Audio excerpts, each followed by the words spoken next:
morning, everyone. Thank you for joining us today and being with us this morning. We've got a great presentation for you, so we look forward to putting it together and giving you the information you need. So I just want to welcome and thank you for joining us today for our presentation on growing your global presence. I'm Carolyn Powell, Business Development Director here at Tronconi Segarra Associates, and I'll be your host today. Many companies are considering or already doing some level of international business. So the question is, what's next? And then how do I get started doing that and take that first step? Growing your business internationally can be scary, take a lot of your time, and can also be costly. Doing your homework and talking to key experts will be very important. That's why you're here today. Every situation differs, and what country you're doing business in also differs, but today we'll give you some general information to get you started with things to think about, and we're happy to set up a call to further discuss your specific situation and concerns. We will provide Lauren, David, Rosanna's contact information today so that you can reach out to them directly to set up a meeting. Feel free to type any questions in the question box on the sidebar during the presentation, and we'll answer them throughout the presentation. We'll also leave time in the end for final Q&A. You'll also find a copy of today's presentation in the handout section at the sidebar. Later today, we will send you a copy of the presentation and a link to the recorded version if you'd like to view it again or share it with a colleague. So without further ado, let's get started. Lauren Schellinger has worked in commercial banking for 14 years and has experience with commercial lending and international trade finance. She's an expert in international credit structuring, business development, negotiations, credit management, and underwriting. David Lever is a principal at Tronconi Segarra Associates and has been with the firm for over 14 years. He has expertise in international tax strategies, corporate structures, tax planning, and assists U.S. taxpayers that are working or living abroad. And Rosanna Masucci has worked for the U.S. Commercial Service for over 23 years and has been the director of the Buffalo Export Assistance Center for over 9 years now. She's an expert in international trade, marketing, business development, and international operations. So let's get started with business considerations for sourcing international raw materials and suppliers. We'll kick off this section with a quick poll to guide our experts through the talking points. So let's get this first poll started.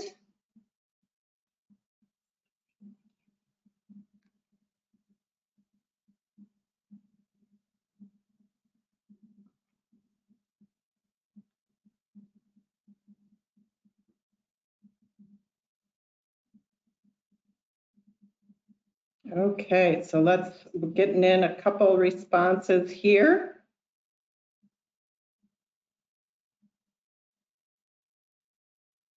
Waiting for a couple more votes.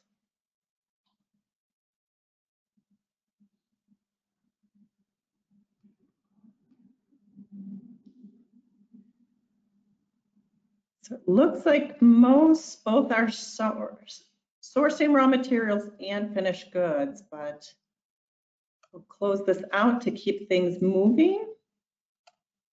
So am I reading that correctly? It sounds like 64% are not yet doing either, but there's the ones that are, it's mostly they're doing both raw materials and finished goods?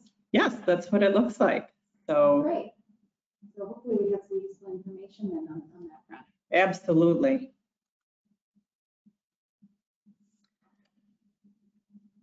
Okay, so Lauren, do you want to get us started with some of the benefits of sourcing internationally?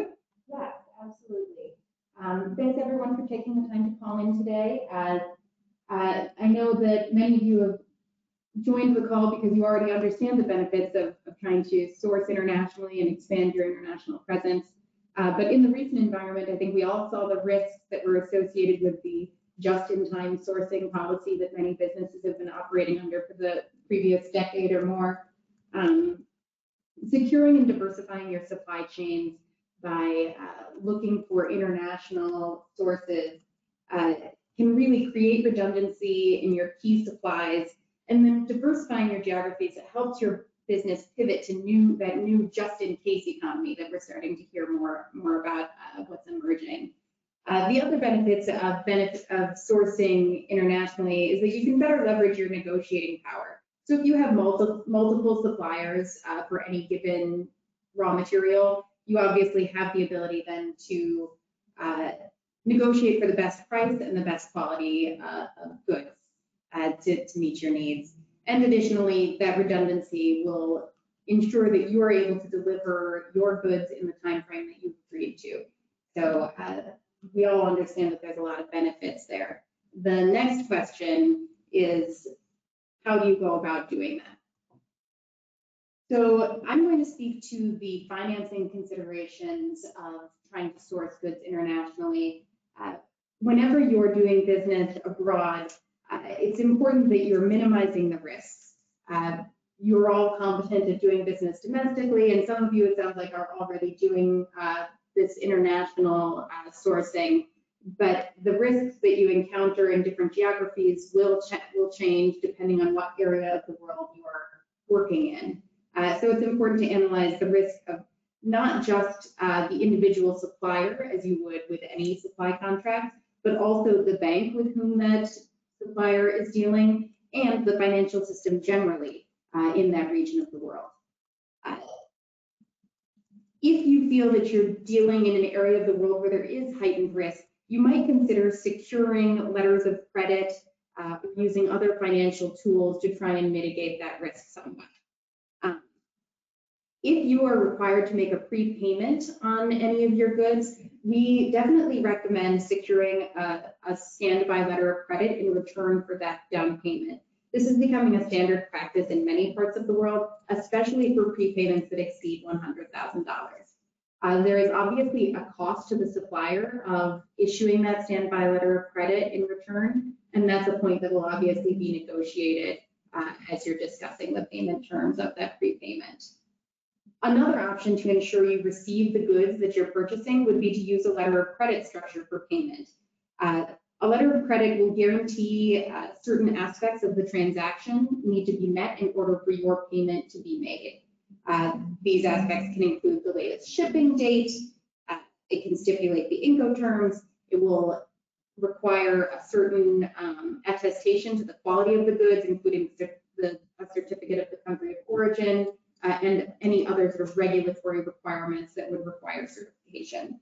You can structure the transaction so that all of those items would need to be met, presented to the bank prior to your payment being taken. You can also, it's important to note, even if you're using a letter of credit, you do have the option to build in payment terms with your supplier. So even if you could build in that even once those documents are presented, there is some payment delay of 30, 60, 90 days, whatever is agreed to with your supplier. Other considerations to keep in mind when you're procuring goods abroad is to discuss your bank's policy regarding international inventory as collateral.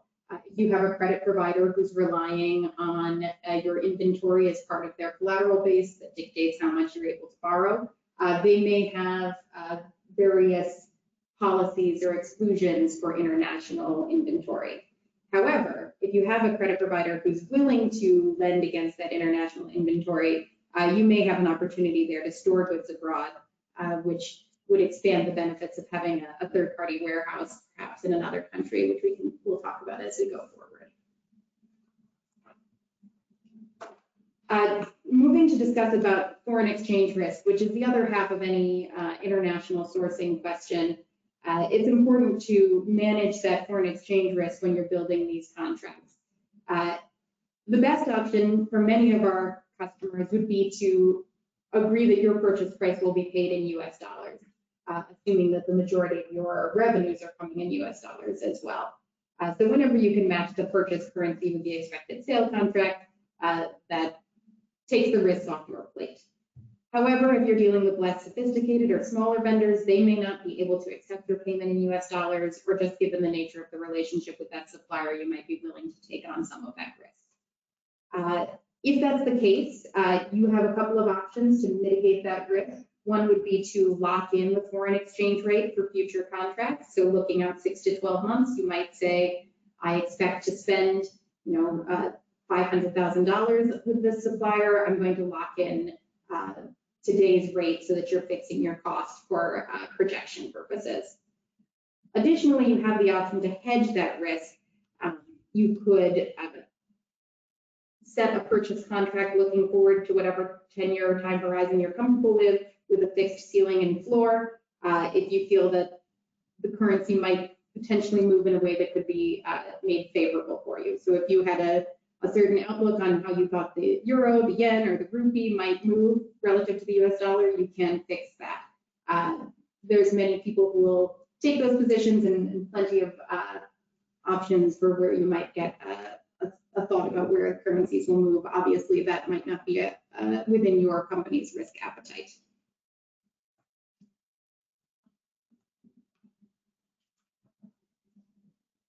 So in the area of tax, although in many situations, if you're dealing with a third party, there aren't going to be any direct tax impacts on the purchase or sourcing of goods, because you'll be paying what the market will bear. There are a few tax considerations that I wanted to touch on in this area. To touch on one of the items that Lauren had mentioned, foreign exchange that is realized is deductible or is income for tax purposes. So if you are, unrealized amounts that are being used to balance the balance sheet or to recognize whether you have rate swaps or anything like that, those types of things, if they're not realized, would be deferred until they are realized. But for tax purposes, you would get the benefit or detriment to your tax situation, depending on where that pans out during the year. So in the future slides, we're going to talk about having a foreign subsidiary, having a foreign presence. So in a situation where you are transfer pricing with a related party, it's very important that we consider the transfer pricing tax rules of both countries. So, what is transfer pricing? It's a very complex, it can be a very complex area that requires documentation and a lot of consideration, but it often also provides for a planning opportunity for your business. So we're always concerned with arm's length transactions. So what would you pay a third party to do whatever that related party is doing? So if they're sourcing materials or they're manufacturing goods, they're the ones, what would you pay a third party to do the same thing? And that's the type of pricing that should be applied to the transaction. So it's a very much overall business annual basis. So you're not looking necessarily at a transaction by transaction basis, but an overall picture for what the two businesses are doing for each other. The IRS does require that you maintain contemporaneous documentation. So you should have invoicing between the two companies. You should have documented basis for how you're charging the pricing between the two companies. And if you were ever under an IRS audit, they would likely ask for your documentation, and at that point, you would have 30 days to provide that, just to support the pricing that you've used. And again, as I mentioned, repatriating funds, which will be a common theme throughout the tax portion of these slides. So, transfer pricing does provide that opportunity. So we're able to look at things and plan around whether you've got income or loss in one country or the other, or overall tax rates between the countries that you might be dealing with. And then on a different side, for anybody who's dealing with foreign vendors, there are potential withholding requirements as well. So even if you're sourcing goods, sometimes there may be installation, training, or repairs that are required or a part of your contract with a foreign vendor. So to the extent that you're paying for any services or royalties that are a part of that contract with a foreign vendor, if they're rendering the services physically in the US, there potentially is a withholding requirement. And that statutorily is a 30% withholding rate unless a treaty is invoked and the proper documentation is provided to you. So that usually occurs in the W-8 series of forms where a company could claim the benefits of a treaty with the US, but it doesn't need to be completed fully, and it really is upon you as the the payer, in this case, to make sure that it is completed correctly, because withholding liability would be on you as the payer of the funds. And if that were all come to bear in a transaction, you would also have an annual reporting requirement, very much like a 1099 form, where you report the transaction, the withholding tax, on Form 1042. And then just another note of compliance before we move on. The IRS does have a reporting requirement if you do have transactions with companies that are boycotters of Israel. So if you have, the IRS publishes an annual list of those countries. So if you're doing business in those countries, whether you're just buying or sourcing goods or you have some type of physical presence, usually is an additional compliance requirement that you state whether you have ever been asked to boycott a certain country. Again, more of a awareness and reporting requirement that would just need to be considered. Great. Thank you, Lauren and David, for running us through that first scenario. Hopefully, for the people that aren't currently sourcing internationally, that was good information for you. Again, if you have questions, feel free to throw them in the question area and we'll answer them along the way. So our next scenario takes us to selling your product to international markets. We're going to again do another quick poll to see who's selling internationally. So you should see that now. Again, the question is, are you selling? Not just a yes, no, but kind of what level? Hopefully that'll give our experts a little bit guidance of walking you through the next scenario.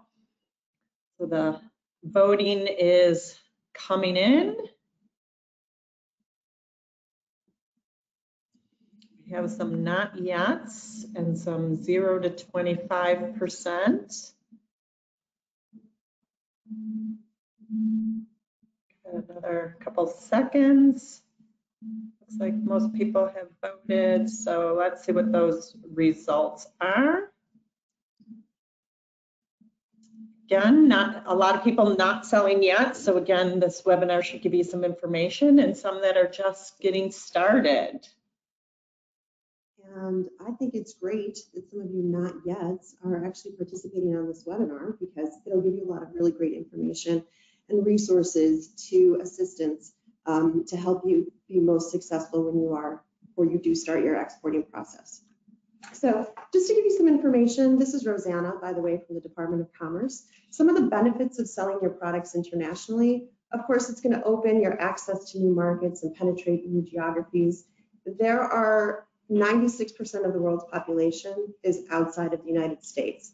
The census website where I got this statistic actually has a really cool tracker counter on the website that talks and shows the US population, which is about 330 million, and the international population throughout the world, which is at about, I think 700 billion, over 700 billion.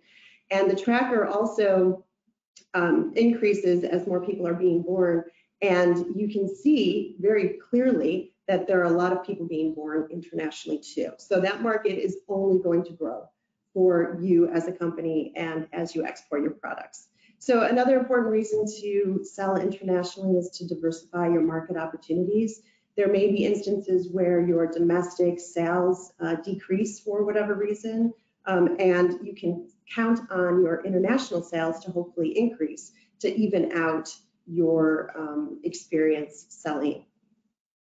One of the other things that's a benefit of exporting is expanding the life cycle of mature products. So as you do more research and development on your IT products or your medical devices, the US market and maybe some of the more developed markets would be interested in the latest and greatest, but there are a lot of other countries in the developing world that would appreciate some of those products that have already maybe reached their maturity here in the United States. So it's a great way to expand the life cycle of your products. But you do need to take a look at whether or not your company is ready to export. So it's very important to have support from key management, that they are there, because there might be instances where you have to actually spend some money, whether it's participating in a trade event or traveling to a particular country to meet with your customers. And we'll actually talk more about participating in trade events a little bit later on too. But that will involve an investment on the part of the company. So if you have support from key management, it makes the process a lot easier. You should also make sure that you have production capacity so that as you get an increase in your sales, you can increase the production of your product to fulfill that those requests, and you have the financial capacity. So that's a really great opportunity for you to have a conversation with your banker, your customer relationship manager at the bank, to find out from them the type of assistance that they can provide in terms of financial capacity and increasing that. And do you have personnel in your office that can, maybe they have untapped language skills that they can work for your company in a new capacity to provide translation services or customer service on the phone with new customers that you have internationally. And then you have to take a look at whether or not your products are ready for export. So there may be some modifications that need to be made to your products if you're going to sell internationally.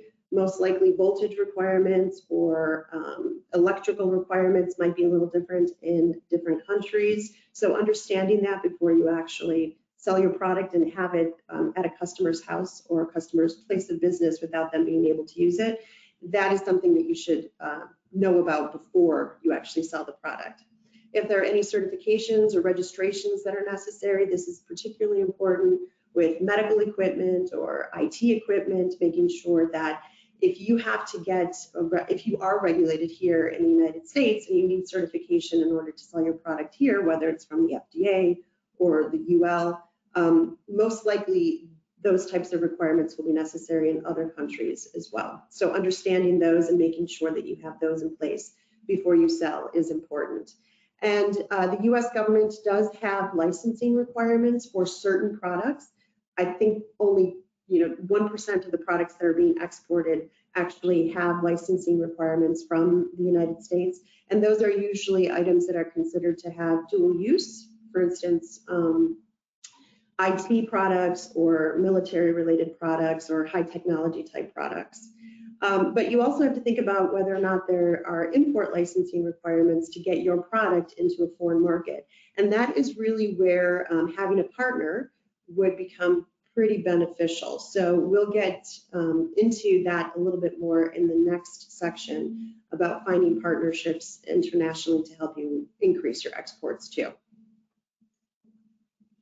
Thanks, Rosanna. I appreciate you going over the benefits there. And this is Lauren from M&T, and I'll talk to the financing of your international sales. So as Rosanna mentioned, the financing capacity to grow your business in this way is an important consideration as you're looking to expand your exports. The risks are similar to what we talked about on the importing side, where you have to consider not just the credit risk of your customer, but also the risk associated with the bank that they're dealing with and that financial system more generally. Certainly in this instance, the risk is more that you won't be able to get paid because of some sort of failure within the geography's financial system or an impact with your customer's bank or your customer specifically. So that's an important component. We recommend that you're structuring the payment terms according to the strength of the buyer as well as country-specific considerations. We often recommend that as you're newly expanding your sales in a geography with which you're not familiar, that you require trade credit insurance for all the international transactions. This is often going to be a requirement for your bank if they are lending against your receivables. They'll either exclude your foreign receivables entirely or only allow the receivables that have trade credit insurance on them. And we also recommend considering letters of credit as another mechanism to help ensure that you are able to get paid. There are two options for using letters of credit to try and secure these transactions. Standby letters of credit would provide sort of a second way out. With that vehicle, your customer is giving you sort of a fallback option, a standby letter of credit that you can draw on that would secure maybe 6 months or 12 months worth of sales. And you would then have the right to draw on that if they ever defaulted on a payment outside of their standard payment terms. or there's the option of using a trade letter of credit that guarantees payment as long as you are shipping in line with the documents that are required. So similar to what we talked about on the importing side, where you get to dictate all the criteria that need to be met in order for your vendor to get paid. In this scenario, your customer will have the option to dictate what documents you'll need to produce in order to get paid. So when you're using a trade letter of credit as your method of payment, we highly recommend negotiating the exact terms of that letter of credit in advance of signing the contract, and certainly in advance of shipping. You should have that reviewed by your banker so they can make sure that there's nothing that's overly onerous to you in order to get paid. Also, it's important to consider that as you're financing your international sales, that you are exploring the export working capital finance options. There's a number of different government programs that may be available to help increase your bank's willingness to lend against those foreign receivables and to further support either with term debt or revolving debt the expansion into these new markets. So talking again about the foreign exchange risk, the risks are almost identical on the importing as on the exporting side from an FX risk perspective. If the bulk of your expenses are in US dollars, your best bet is to get paid in US dollars, and that avoids the foreign exchange risk. But for a variety of reasons, you may be willing to get paid in the local currency in order to expand your customer base in that market. And in those instances, your options are similar. You can lock in a foreign exchange rate whereby you say, we expect our foreign sales are going to be, $300,000 for the next 6 months, and we want to have a set amount that we will buy at this future date, so that you know what those revenues will be worth when you convert them to US dollars. And there's always the option to engage in a hedge or a forward contract if you feel like you may be able to take advantage of those currency fluctuations. And obviously, any foreign exchange consideration is going to have tax considerations, so I'll let David speak to that. Thanks, Lauren. So this is a pretty interesting area on the tax side.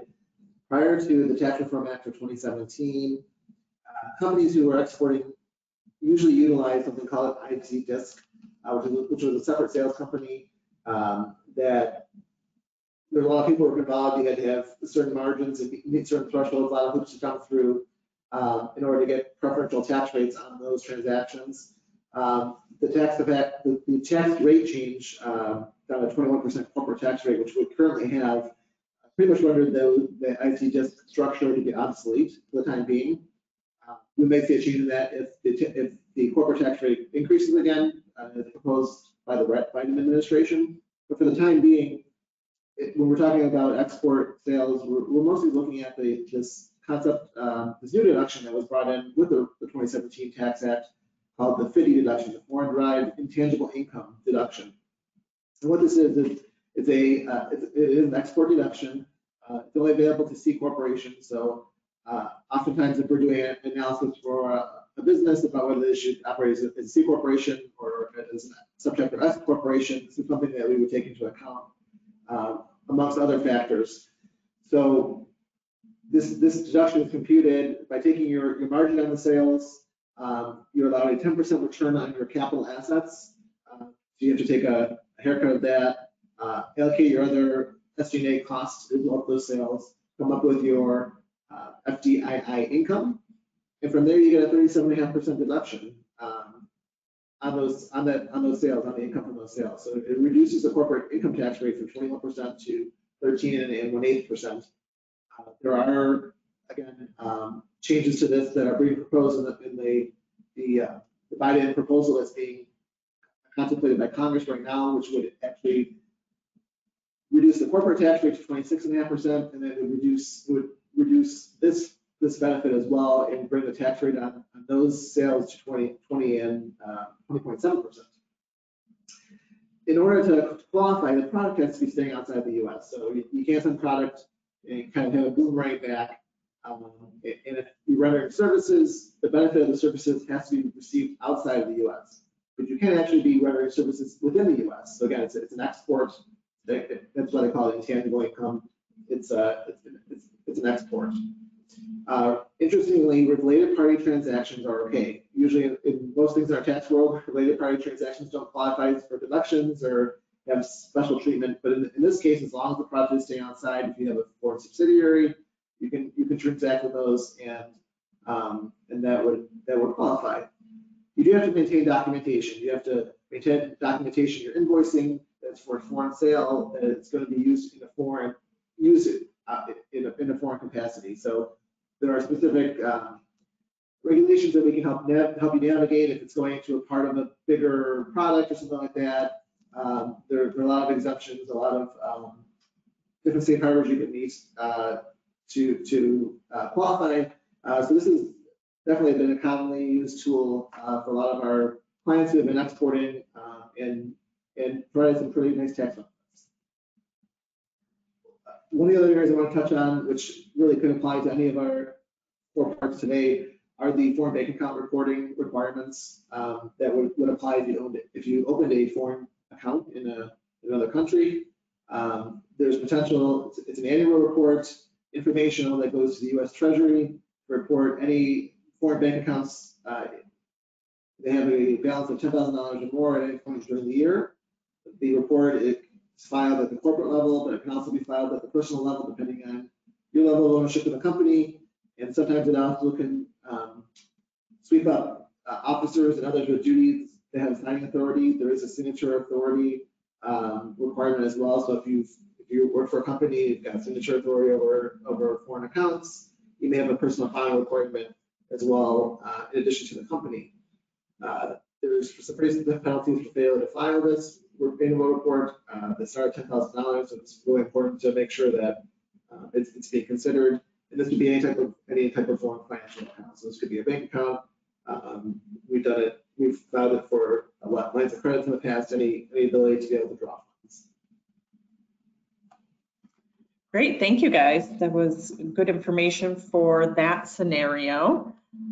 We're going to move on to kind of a multi-pronged one here, looking at if you have international-based sales reps, if you're attending international shows, or are working with a third-party manufacturer or a third-party warehouse. So, of course, we have another poll again to see where everyone's at. We're going to have 2 polls this time.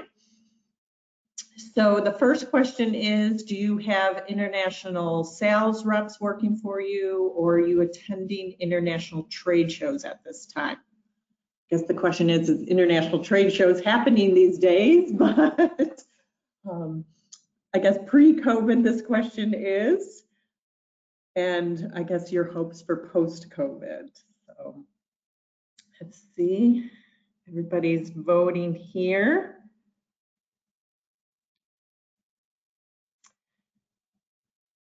We'll close that out and share it to keep things moving along. So it looks like those that have both international sales reps and doing international shows, and still a good group of people that are hoping to soon. So let's roll the part 2 of this question. So now looking who's using a third-party warehouse service or utilizing a contract manufacturer internationally. It's always a good next step before you set up your own bricks and mortar out there. Get a couple more votes in.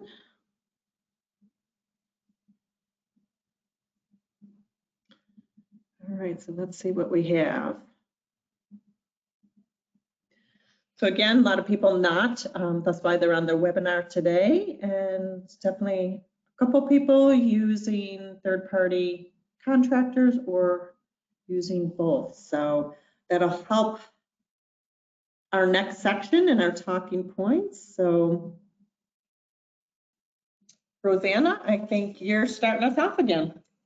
So you can sell your products internationally without having representatives in different countries. And I think there are probably a lot of companies on here that are experiencing that, which is not exactly the best way to go for the reasons that I mentioned on knowing about your product being able to be exported or whether or not your company is ready to export.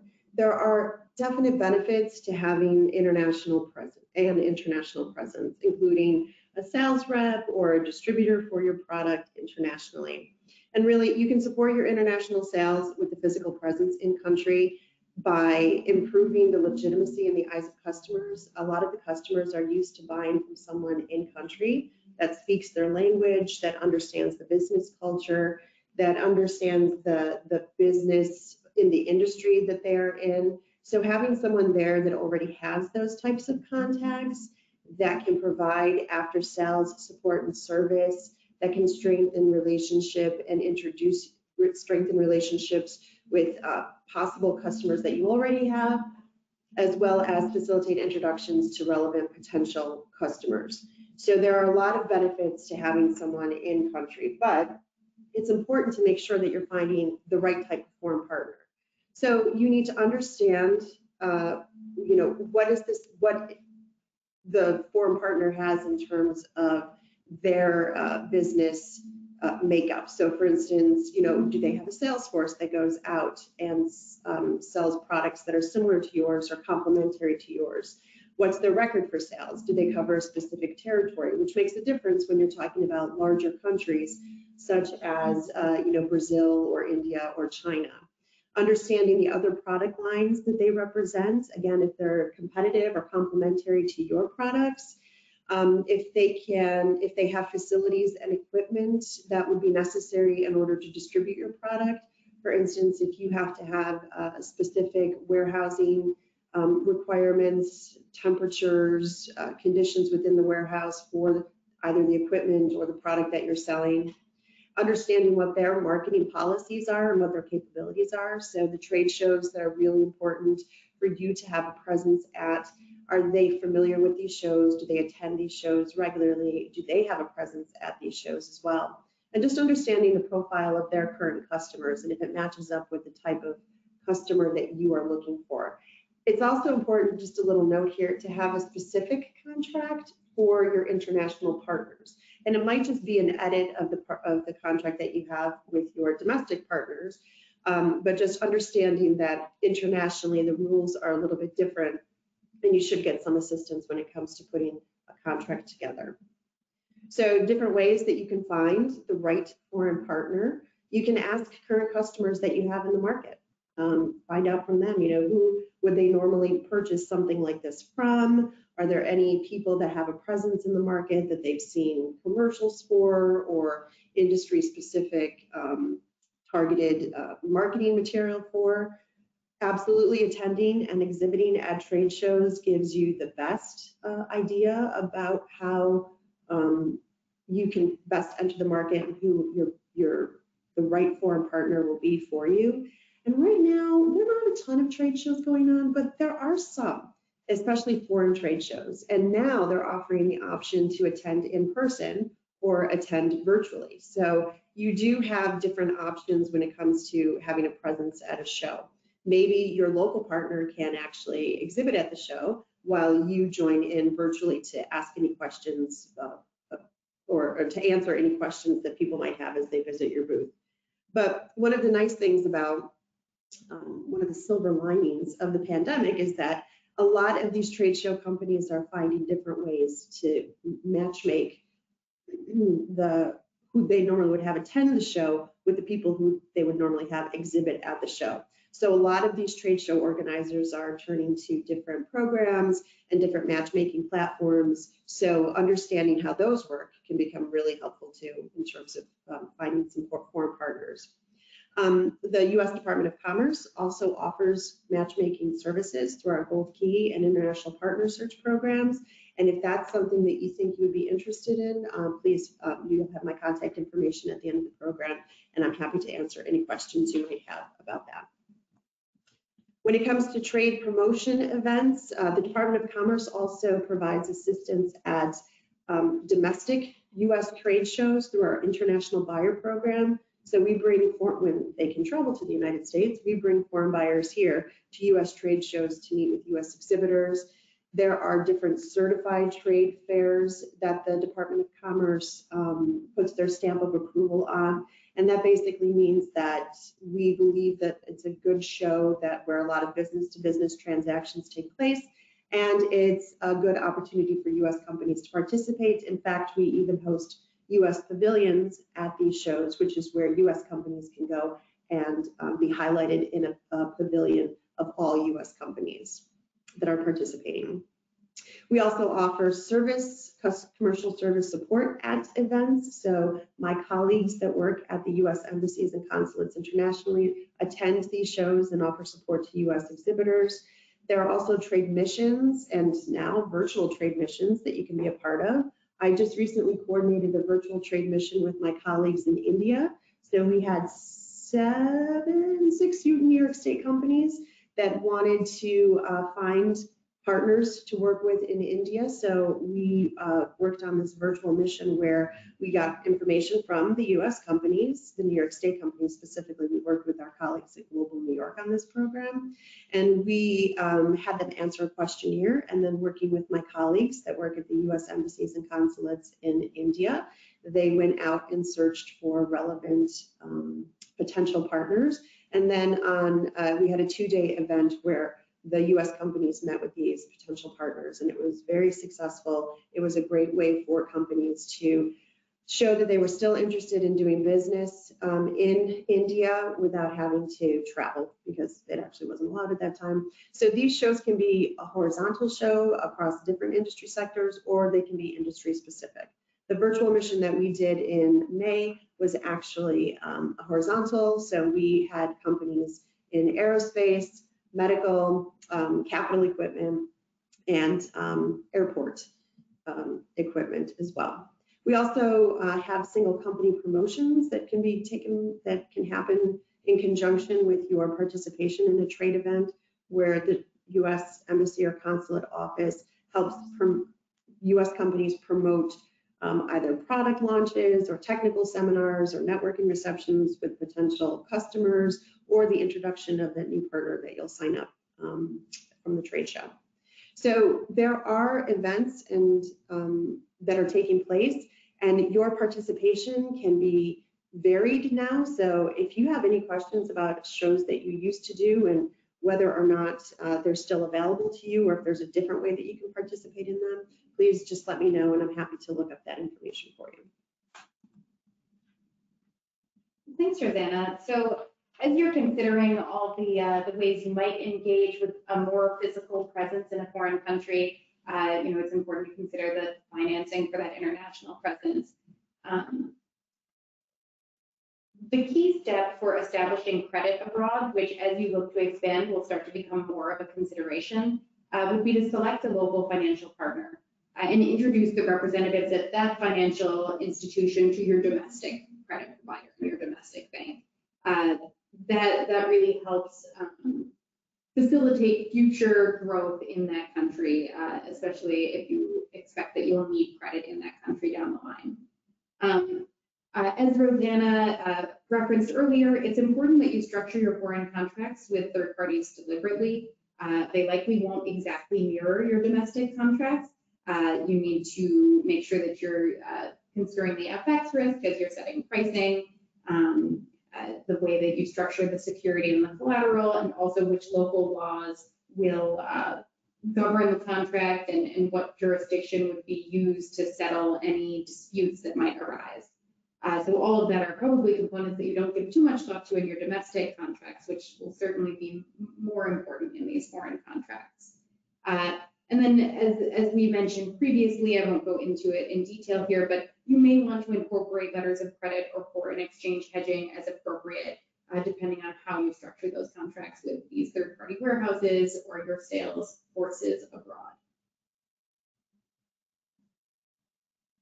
Thanks, Lauren. So it's when we're looking at having a physical presence in a foreign country, whether you're going to a trade show or conducting other activities. So we're always looking at whether your company would be considered to have a permanent establishment, PE, in that country.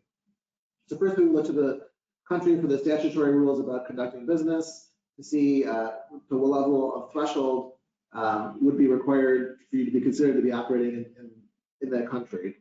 The bar is pretty low in the US, and it can be in others as well. So then next we will look to the tax treaties. The US has tax treaties with 58 different countries. Most I guess industrialized nations. Some, Brazil and Hong Kong are two countries that are missing, pretty obvious that are missing. But we would then look to their permanent established article of the treaty to see what the definitions are for doing business. So for instance, if you're going to a trade show in a foreign country, if salespeople, we'd be looking to the roles of those salespeople, and can they conclude contracts on behalf of the company is a very common language in many of the treaties that can determine about whether your company would be considered to be doing business. Now, for various reasons, you may decide to operate in that foreign country as what we call a branch. So your U.S. company may be just doing business in whatever foreign country that you might want to be operating in.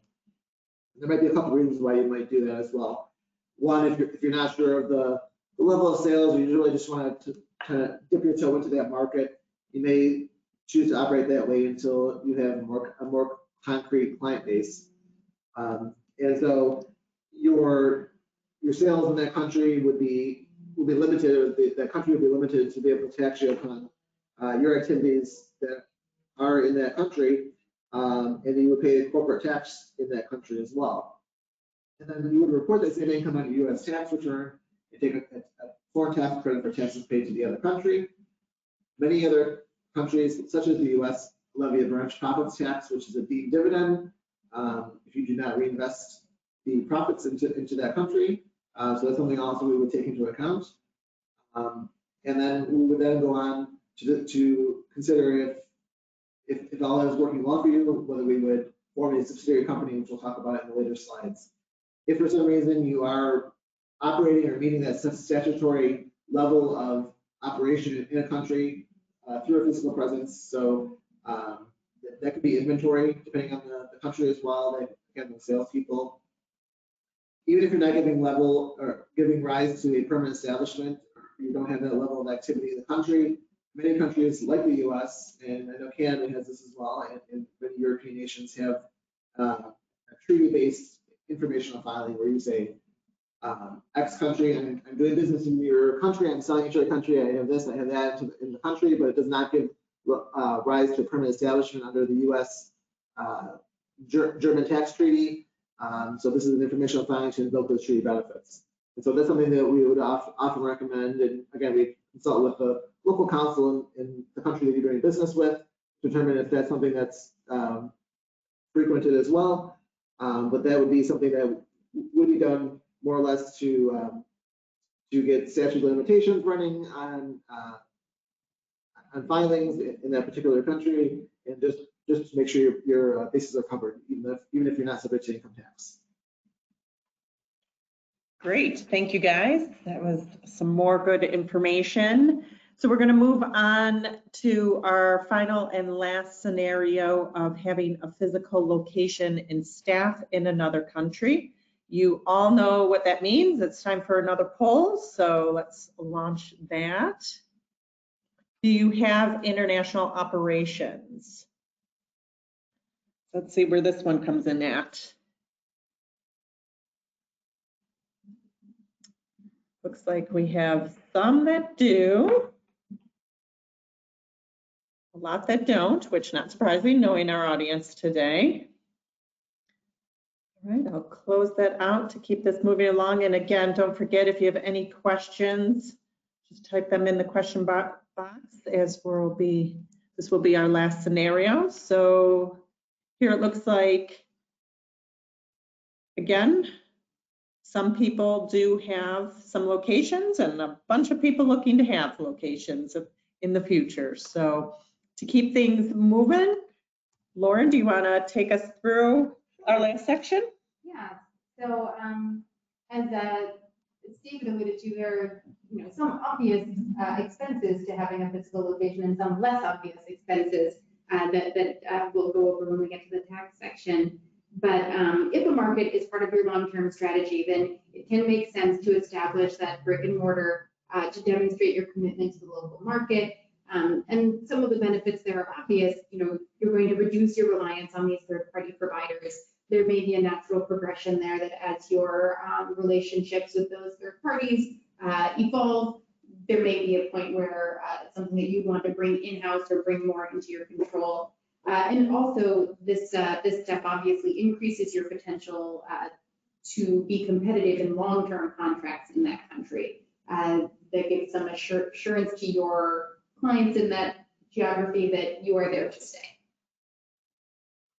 So flipping to the next slide there, once you've decided to make that step, there will be financing concerns, right?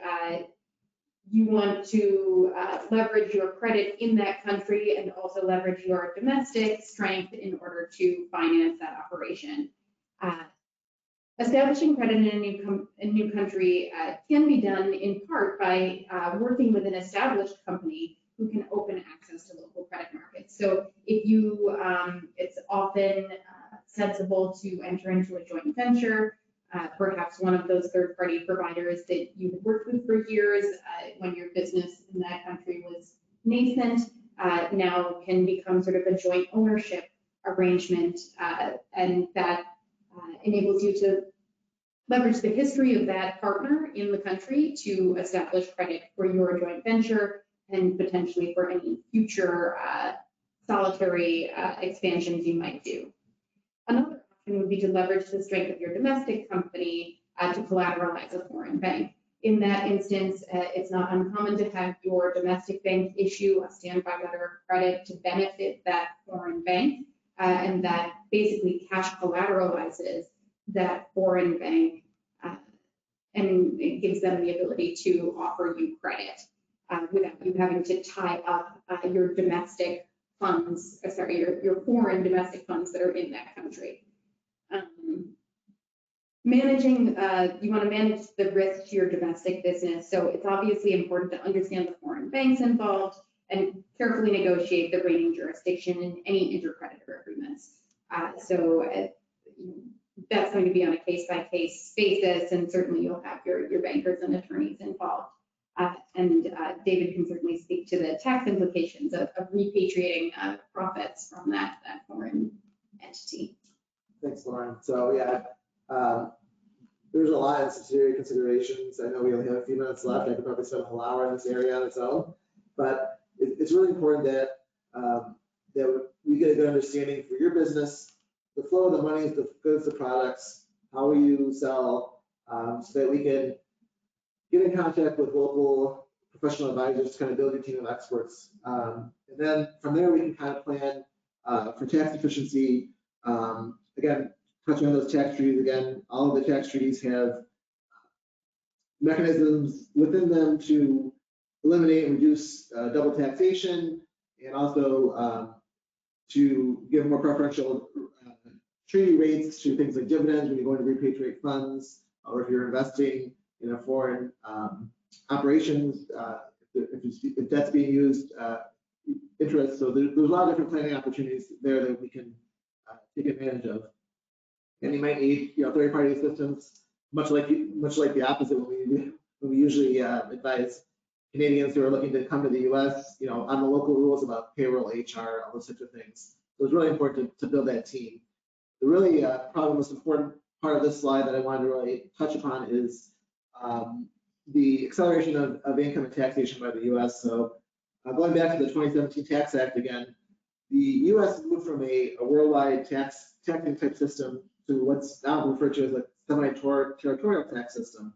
What does that mean? So when we had tax reform and we moved our corporate tax rate in the U.S. to 21%, it became much more competitive with the world, with the rates in other countries. And in addition to the U.S. basically saying that no longer will we subject the dividend payments coming back to the U.S. to tax, eliminating the worldwide mechanism, in order to kind of pay for that tax act, this global intangible low tax income, this GILTI, if you can believe it, act that was put into place. So this is a minimum tax basically on your foreign operations. So usually, when we set up a foreign structure, we're looking at, what type of business entity are you going to employ in that country and the ownership requirements and rules of that country. And then we also have to consider the U.S. perspective. Well, how's the U.S. going to view that? And do they view that entity as a corporation? Do they view that as a flow-through entity? So those types of considerations we would take care of in the planning phase. If you're operating what's called a controlled foreign corporation, meaning that you've got control of a foreign corporation, more than 50% of the ownership through voter value is with the U.S. owner, you are subject to this minimum tax, this GILTI tax. And basically, the way it's computed is you take the operations of the foreign subsidiary and you compute everything on U.S. tax rules. You translate everything to U.S. dollars, you apply U.S. tax rules to everything. That 10% rate of return that you get on assets that we have for the export incentive, that also applies in the situation. And so at the end of the day, you take a foreign tax credit for the taxes you're paying in the other country, but the long and short of it is if you're not paying at least a 21% corporate tax rate in that country and you're operating in a low tax jurisdiction, you're going to pay that difference of the tax to the U.S. So there are some deductions available that can bring this down. But in the 3 or 4 years or so that these rules have been in place, we've really had some not unintended consequences, but surprises in some of these computations. Because if you have some timing differences between the rules of that country you're dealing with and their tax rules and the U.S. tax rules, you may not be paying as much tax in that country, and then you end up in a situation where you're going to pay tax to the U.S. now, and then the later time you're going to pay tax again in that foreign country. So it can really provide some interesting and difficult results. And unfortunately, you can't carry losses from one year to the next like you could in a normal taxing situation as well. So there's a lot more that needs to go into consideration here when we're determining. Again, it's very country specific, because if you're in a European country or a Canadian country and dealing in those countries, there are some high tax exceptions. So if you're getting very close to the U.S. tax rates, you may not be subject to this at all. But we have seen quite a few of our multinational corporate clients subject to this. And in our ways, we can plan around it as well. And the other item to touch on here is the subpart F income acceleration. So this was on the books prior to GILTI, and it does supersede the GILTI tax. So if you have this type of thing, you may not be subject to the GILTI, but this is an acceleration of income to be taxed by the U.S. So if you have any type of passive, and there are certain other types of indirect income that you might have that's being sourced from a foreign country, you basically don't get to choose when that's taxed by the U.S. So in normal corporate tax structure, you have 2 layers of tax, one on the corporation and one in the form of a dividend. The IRS basically comes in and says, well, because you have rental income, or because you have this other type of passive income, you're not going to be able to choose when that's taxed by the U.S. and you're going to have immediate tax in the country. So not only in the country that you're dealing with, but the U.S. is also going to tax that. So you may be able to take some foreign tax credits, but again, it's something that we need to consider in your overall tax efficiency structure. Great, thank you. You guys definitely are experts in your field and international business. So we thank you again for joining us and sharing that with our audience. I want to share your contact information for anybody that does need to jump off. But I do have a couple questions here. So if anybody still has time and wants to hear the answers to them, you might have these questions yourself. Rosanna, it looks like this first one might be in your area. How do I verify legitimate opportunities overseas? So you definitely want to make sure, as you are developing your international markets, that you are working with the right type of either partners, or that your customers are going to pay you. So Lauren mentioned a lot of options in terms of protecting yourself with a letter of credit or export credit insurance to make sure that you get paid for those transactions. When it comes to developing a partnership, you probably want to go a little bit deeper and understand who you're doing business with. So the Department of Commerce offers a service called our International Company Profile, which provides essentially a background check and information on the financial status of the company that you will potentially be working with. We have different results in different countries depending on the level of access that we have information to. And we have two types of service: at the full International Company Profile, which includes a site visit by my colleagues at the U.S. Embassy or Consulate to the location of the potential partner, or you can get a partial, which would include just a check of government databases, as well as like a Dun & Bradstreet background check on the company too. So it's very important that you understand who you're doing business with, and sometimes it can be a little overwhelming when the person's not in your country, but there are definitely resources to help you get that information. Great, thank you, Rosanna. David, looks like we have a sales tax question here. What are the sales tax implications for selling to a foreign country? Great question. So most countries do not have the same type of sales tax regime that we have in the U.S. Most countries, European, Canada, have a value-added tax system where tax is paid along the way. In the U.S., we have a sales tax, and most of you on the call are probably familiar with where the end user pays the tax. So we do have connections through our sales tax team here at TSA and others as well, and can get you the right information that you need depending on the country that you're looking to do business with. From my understanding, a lot of the countries do have some type of something that more resembles our now Wayfair type system, where you don't necessarily have to have a physical presence. So if you're having a certain level of sales into a particular country, you can potentially have to collect or register and collect for the value-added tax. So it's certainly something definitely be cognizant of as you're considering your foreign operations. It's something that you may need to build into your business system. Great, thank you. One last question for anybody that wants to stay on. I think, Lauren, this one's for you. How do I avoid fraud with a new foreign supplier or customer? That's a great question, and it's actually a risk we're seeing increase markedly. As you're looking to do business in other countries, there are bad actors who will look to take advantage of that, either companies that you're already working with or companies who just see the opportunity and will reach out to you. The best thing that you can do is to provide detailed training to all of your accounting staff on how to spot phishing attempts and requiring that any outflow of payments requires at least 2 individuals in the company to be involved. Certainly beyond bad actors, avoiding fraud can be difficult as you're engaging in a new geography, and I would highly recommend utilizing some of the services that Rosanna mentioned provided by the Department of Commerce to vet those new partners.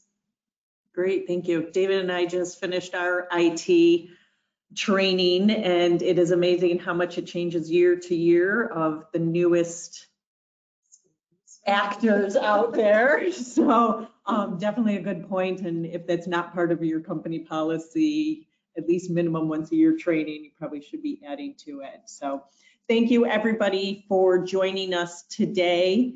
Thank you to our experts and the depth of your knowledge that you shared with us today. Like I mentioned, feel free to email anybody directly or call them if you have questions.